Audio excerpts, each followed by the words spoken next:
డబ్బు, అనారోగ్యం, ఉద్యోగం, వ్యాపారం, అప్పులతో బాధపడుతున్నారా? మీకోసమే launch your future programme.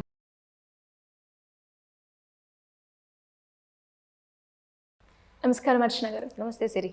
So చాలా వరకు కూడా మనీ ప్రాబ్లమ్స్ రకరకాలుగా ఉంటూ ఉంటాయి. కానీ కొన్నిసార్లు కొన్ని సందర్భాల్లో వాళ్ళకి కట్టాల్సిన మనీ మనము కడదాము అని పెట్టుకున్నా కూడా మనకి సడన్గా కొన్ని ఖర్చుల ద్వారా ఆ మనీ ఇన్ టైంకి పే చేయకపోయి ఉండొచ్చు. సో అలా మనీ ప్రాబ్లమ్స్ ఎవరైతే ఫేస్ చేస్తున్నారో వాళ్ళకి వాళ్ళ మనీ రిలేటెడ్ ప్రాబ్లమ్స్ నుంచి బయటపడడానికి ఎలాంటి టెక్నిక్ యూజ్ చేస్తే బాగుంటుందంటారు? మనకు నెంబర్ ఆఫ్ టెక్నిక్స్ ఉన్నాయి సిరి. అప్పులు తీర్చాలన్నా, బ్యాంక్ లోన్ శాంక్షన్ అవ్వాలి అన్నా, డబ్బులు మన లైఫ్లోకి రావాలి అన్నా, సో లా ఆఫ్ అట్రాక్షన్ చాలా అద్భుతంగా పనిచేస్తుంది.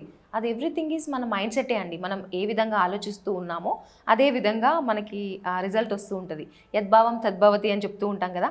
మన భావం ఎలా అయితే ఉంటుందో అది మనం మేనిఫెస్ట్ చేస్తూ ఉంటాం అనమాట. సో ఎప్పుడు కూడా మన ఫీలింగ్సే ఇంపార్టెంట్.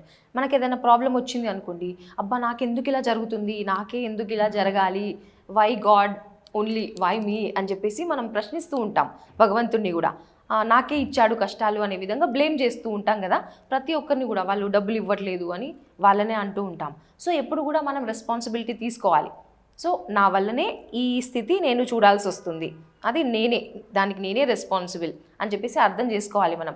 సో ఎప్పుడైతే దాన్ని మనం యాక్సెప్ట్ చేస్తామో మనకు నెంబర్ ఆఫ్ సోర్సెస్ అనేది కూడా క్రియేట్ అవుతూ ఉంటాయి. సో ఎవరిని కూడా బ్లేమ్ చేయొద్దు, యాక్సెప్ట్ చేయాలి ఎలాంటి సిచ్యువేషన్ ఉన్నా కూడా. సో అలాంటప్పుడు మన స్టేట్ ఆఫ్ మైండ్ అనేది కూడా చేంజ్ అవుతుంది. సో అలా థింక్ చేయాలి. మన థింకింగ్ ప్యాటర్న్ అనేది ఖచ్చితంగా చేంజ్ అవ్వాల్సిందే మన లైఫ్లోకి అబండెన్స్ రావాలి అంటే. సో దీనిపైన మనం ఫోకస్ చేయాలి సిరి. ఓకే. సో నార్మల్గా ఇప్పుడు నా ఫ్రెండ్ ఒక అమ్మాయి ఉందన్నమాట. సో తనకి లోన్ కావాలి అనే విధంగా తను ఇదివరకు అప్రోచ్ అయినా కూడా ఇవ్వలేని పరిస్థితి. సో ఇవ్వనప్పుడు నేను ఏం చేయాలి, నా దగ్గర డబ్బులు లేవు, నాకు ఇట్లా లోన్ కావాలి అన్నట్టుగా తను చెప్పింది అనమాట. సో నేను అంటే నా లైఫ్లో నేను ఫ్రీక్వెంట్గా యూజ్ చేసే టెక్నిక్ 369 టెక్నిక్స్. ఓకే. సో ఇదే టెక్నిక్ నేను యూజ్ చేస్తాను, నాకైతే మంచి రిజల్ట్ వచ్చింది, నువ్వు కూడా యూజ్ చేయవు అని చెప్పేసి తనకు చెప్పాను అనమాట. సో తను రాసుకుంది. సరే, స్క్రిప్టింగ్ ఈజ్ ఇంపార్టెంట్ కదా. ఎప్పుడైతే స్క్రిప్టింగ్ చేస్తూ ఉంటామో మన 5 సెన్సెస్ దానిపైనే వర్క్ అవుతాయి అనమాట. ఫోకస్ అనేది ఎక్కువ ఉంటుంది, ఎనర్జీ అనమాట మెయిన్గా. సో మనము డౌట్స్తో చేసామనుకోండి అది అవ్వదు, ఖచ్చితంగా ఇది అవుతుంది అనే ఫీలింగ్తో చెయ్యు అని చెప్పాను. సో అదే విధంగా తన అఫర్మేషన్ రాసుకుంది. సో నేను అప్లై చేశాను, నాకు తొందరగా లోన్ శాంక్షన్ అయ్యింది అనే విధంగా రాసుకోవాలి. సో ఇది ఎలా 369 3 టైమ్స్ మార్నింగ్ రాసుకోవాలి, అలాగే అదేవిధంగా 6 టైమ్స్ ఆఫ్టర్నూన్ రాసుకోవాలి, 9 టైమ్స్ నైట్ పడుకునే ముందు రాసుకోవాలి. ఓకే. సో దీన్నే మనం పొద్దున ఎంతైతే ఇంటెన్సిటీ, ఎంతైతే ఫీలింగ్స్, ఇమోషన్తో రాసామో సేమ్ ఎనర్జీ మధ్యాహ్నం కూడా రాయాలి, అదేవిధంగా నైట్ కూడా రాయాలి. అంటే కొన్నిసార్లు ఏమవుతుంది, పొద్దున్న లేవగానే మనం ఫ్రెష్ మైండ్తో లేస్తాం, ఓకే రాస్తాం 3 టైమ్స్, మళ్ళీ మధ్యాహ్నం అన్ని డిస్టర్బెన్సెస్, అయ్యో ఇది కంప్లీట్ చేయాలి కదా అనే విధంగా రాసేస్తూ ఉంటాం, పక్క నుంచి డిస్టర్బెన్స్ అవుతూ ఉంటుంది. మళ్ళీ నైట్ ఆ రోజులో ఏదైతే నెగిటివ్ జరిగిందో దాన్ని గుర్తు చేసుకుంటూ రాసినప్పుడు అది అవ్వదన్నమాట. సో మార్నింగ్ ఎంతైతే ఎనర్జీ పెట్టి చేసామో సేమ్ అదేవిధంగా ఆఫ్టర్నూన్ నైట్ కూడా చేయాల్సి ఉంటుంది అనమాట. అది ఒకటి మనం అర్థం చేసుకోవాలి. చాలా వరకు ఇలాగే డిస్టర్బెన్సెస్ ఉండి చేసామనుకోండి అవ్వలేదు అని మళ్ళీ మనమే ఫీల్ అవుతాం. సో సేమ్ ఎనర్జీ పెట్టి చేయాలన్నమాట. మార్నింగ్ పొద్దున్న లేవగానే 1 అవర్ లోపు ఫినిష్ చేయాలి. సో పనులన్నీ అయిన తర్వాత చేస్తా అంటే కుదరదు. మార్నింగ్ లేవగానే మన స్టేట్ ఆఫ్ మైండ్ ఆల్ఫా స్టేట్లో ఉంటుంది కాబట్టి అప్పుడు ఫినిష్ చేయాలి. అండ్ మధ్యాహ్నం ఎప్పుడు అంటే 1 to 3 లోపల చేయాలి సిరి. సో నాట్ ఆఫ్టర్ 3 అనమాట. సో అప్పుడు చేసినప్పుడు కొద్దిసేపు మనతో మనం కనెక్ట్ అవ్వాలి, 1 minute రూల్ కూడా ఫాలో అవ్వాలన్నమాట. జస్ట్ కొద్దిగా సైలెంట్గా ఉండి ఆ తర్వాత చేయాల్సి ఉంటుంది. సో దట్ ఆ డిస్టర్బెన్స్ అనేది ఉండదన్నమాట. నైట్ కూడా ఏ టైంకి పడుకున్నా కూడా ఒక ½ an hour ముందు ఈ టెక్నిక్ ఆ 9 టైమ్స్ ఏదైతే ఉందో రాసి పడుకోవాలి. సో దట్ దానిపైన సబ్ కాన్షియస్ మైండ్ వర్క్ చేస్తూ ఉంటుంది అనమాట. అండ్ ఈ టెక్నిక్ నిజంగా చాలా ప్రూవెన్ టెక్నిక్ అనమాట. నంబర్ ఆఫ్ పీపుల్కి రిజల్ట్స్ వచ్చాయి ఇది చేయడం వల్ల.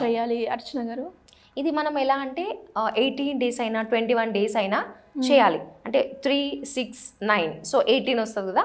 సో ఆ విధంగా రోజులో మనం 18 టైమ్స్ రాస్తున్నాం. అదేవిధంగా 18 days చేయాలి. మోర్ చేసినా కూడా ఓకే, ఒక 3 రోజులు ఎక్కువ చేసినా కూడా. సో ఒకవేళ మనం కనెక్ట్ ఇంకా అవ్వలేదు, మేనిఫెస్ట్ అవ్వలేదు అనిపిస్తే కనుక ఇంకా ఎక్స్టెండ్ చేసుకోవచ్చు. So make sure 18 to 21 days అయితే ఖచ్చితంగా చేయాలి. సో ఈ టెక్నిక్ చాలామందికి యూజ్ అయిందండి. నాకైతే ఎప్పుడు కూడా నేను ఇది యూజ్ చేస్తూ ఉంటా. అండ్ ప్రతిసారి 369 అనే నంబర్ కనిపిస్తూ ఉంటే కూడా నిజంగా మనకు యూనివర్స్ హెల్ప్ చేస్తుంది, సపోర్ట్ చేస్తుంది అనే నమ్మకం వస్తుందండి. నాకైతే నేను ఫస్ట్ టైం చేసినప్పుడు అసలు ఎక్కడ చూసినా కూడా 369 అనే నంబర్స్ కనిపించడం స్టార్ట్ అయిందనమాట. ఏంటి మరి ఇంత ఎక్కువ కనిపిస్తున్నాయి అనే విధంగా నేను అనుకున్నాను అనమాట. ఓకే, యూజువల్లీ ఒక 1 వీక్లో మనకు ఒక 7 to 8 టైమ్స్ కనిపిస్తే ఓకే ఈ నంబర్కి కనెక్ట్ అవుతున్నాము అని అర్థం చేసుకోవాలి. బట్ నాకు 2 డేస్లో అండి మేము కంచికి వెళ్ళామన్నమాట. ఓకే, అప్పుడు వెళ్తూ ఉంటే వస్తూ ఉంటే వేరే నంబర్స్ కనిపించట్లేదు, ఓన్లీ 369 అనే నేమ్ ప్లేట్ ఉంటాయి కదా మన వెహికల్స్ కి. అవునవును, అసలు మీరు మోర్ దాన్ 100 టైమ్స్ కనిపించాయి. అర్థం చేసుకోండి. మీరు చెప్తుంటే లైక్ మనం ఆలోచించేటప్పుడు మనకి అవే కనిపిస్తాయి, అలా మనం యూనివర్స్ కి కనెక్ట్ అవుతాము అని చెప్తూ ఉంటారు.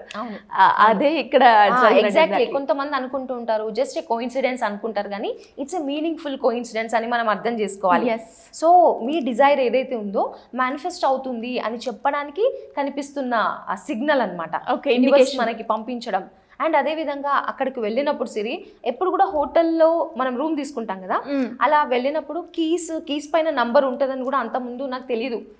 అనుకోకుండా చూడడం జరిగింది, ఆ కీ పైన కూడా 369 అనే నంబర్ ఉంది. అసలు మ్యాజిక్ అన్నమాట. అప్పటి నుంచి ఇంకా నా అది బలపడింది అనమాట. ఓకే, నమ్మకం కుదిరింది, 369 అనేది ఇంత అద్భుతంగా వర్క్ అవుతుంది. నాట్ ఓన్లీ మనీ, రిలేషన్స్లో అయినా కూడా, హెల్త్లో అయినా కూడా, కెరియర్ పరంగా అయినా కూడా ఈ నంబర్ మనం దేంట్లో యూజ్ చేసినా, టెక్నిక్స్ పరంగా యూజ్ చేసినా, ఎక్కడ కనిపించినా కూడా అర్థం చేసుకోవాలి you are connected to the universe. So అదే అనమాట కీ, యూనివర్స్తో కనెక్ట్ అయ్యాము అని అర్థం చేసుకోవడానికి. సో ఈ మెథడ్ కనుక ఫాలో అయితే వండర్ఫుల్ రిజల్ట్స్ వస్తాయి. బికాస్ ఆ వైబ్రేషన్స్ అందులో ఉన్నాయి సిరి. 369 యూజువల్లీ మనము నంబర్స్ ప్రకారం చూసినా కూడా అంటే చిన్న టెక్నిక్ ఇక్కడ ఏంటంటే మీరు జనరల్గా 3+3 369 అనే నంబర్స్ తీసుకోండి. సో వాటిని యాడ్ చేసినా మల్టిప్లై చేసినా ఇవే నంబర్స్ వస్తాయి 369. అవును. అదేవిధంగా వేరే నంబర్స్ తీసుకోండి, వాటిని యాడ్ చేసినా మల్టిప్లై చేసినా ఆ నంబర్ రాదు. అవును. సో నికోలా టెస్లా అనే సైంటిస్ట్ కూడా దీనిపైన అద్భుతమైన ఇది ఇన్వెస్టిగేషన్ చేశారనమాట. ఆయనే మనకి టెక్నిక్ ఇచ్చారు. అసలు చెప్పాలంటే ఏసీడీసీ కరెంట్ని కూడా ఆయనే కనుక్కున్నారు. సో ఈ నంబర్స్లో సమ్ మ్యాజిక్ ఉంది అని ఆయనని ప్రూవ్ చేశారు. సో ఆయనకు కూడా ఒక నమ్మకం, ఎక్కడికి వెళ్ళినా కూడా 369 అనే నంబర్ ఉండే విధంగా, బయట హోటల్కి వెళ్ళినా అంటే యూజువల్లీ ఆయన కూడా ప్లేట్స్ని ఒక 9 times 18 times తూడ్చుకోవడం కానీ, ఆ స్టే చేసే హోటల్ ఒక 3 times చుట్టి రావడం కానీ అలా చేసేవాడు. అంటే అలాంటి బిలీఫ్ అతనికి ఉంది కాబట్టి అలా ప్రూవ్ చేశారు. ప్రతి ఒక్కరూ సిరి ఈ మధ్యలో చాలామంది ఫాలో అవుతున్నారు కూడా. ఆ సీక్రెట్ కోడ్ని చెప్పిన ఆయన కూడా నికోలా టెస్లాని. సో దాన్ని గనక నిజంగా ఫాలో అయితే నమ్మకంతో మన లైఫ్లో మనీ ప్రాబ్లమ్స్ అయినా ఏ ప్రాబ్లమ్స్ అయినా కూడా క్లియర్ చేసుకోవచ్చు. సో ఇలా ఎవరైనా కూడా వాళ్ళకున్న ప్రాబ్లమ్స్, మనీ బ్లాకేజెస్ కావచ్చు, లేదు అంటే హెల్త్ పరంగా, ఫిజికల్గా ఎలాంటి హెల్త్ ఇష్యూస్ ఉన్నా కూడా చక్రాస్ త్రూ బ్యాలెన్స్ చేసుకోవచ్చు అని మీరు చెప్పడం జరిగింది. మిమ్మల్ని ఏ రకంగా అప్రోచ్ అయ్యే ఛాన్స్ ఉందంట? నార్మల్గా ఇక్కడికి వచ్చే నంబర్ కనుక కాల్ చేస్తే మనకు ఇన్ఫర్మేషన్ దొరుకుతుందండి. సో ఎవరైనా కాల్ చేయొచ్చు, 1-to-1 కౌన్సిలింగ్ కానివ్వండి, సెషన్స్కి కానివ్వండి. బికాస్ మనం ఎప్పుడైతే ఈ క్రిస్టల్స్ గురించి అర్థం చేసుకుంటామో, వాటి యొక్క సైన్స్ మనం తెలుసుకుంటేనే ఎలా యూజ్ చేయాలి అనేది తెలుస్తుంది. అదర్వైజ్ ఇంటర్నెట్లో చాలా ఉన్నాయండి, ఎక్కడంటే అక్కడ మనకు కనిపిస్తూ ఉంటాయి. ఇది బాగుంది కదా, దీని ప్రాపర్టీస్ అని చెప్పేసి మనం కొనుక్కుంటాం, బట్ ఎలా యూజ్ చేయాలి అనేది తెలియదు. సో వీటిని ప్రోగ్రామ్ చేసి యూజ్ చేసినప్పుడే రిజల్ట్స్ వస్తూ ఉంటుంది అనమాట. థ్యాంక్ యూ అండి. Thank you so much. Thank you Siri. Suman టీవీలో మీ పర్సనల్ అండ్ బిజినెస్ ప్రమోషన్స్ కోసం కింది నెంబర్కి కాంటాక్ట్ చేయండి.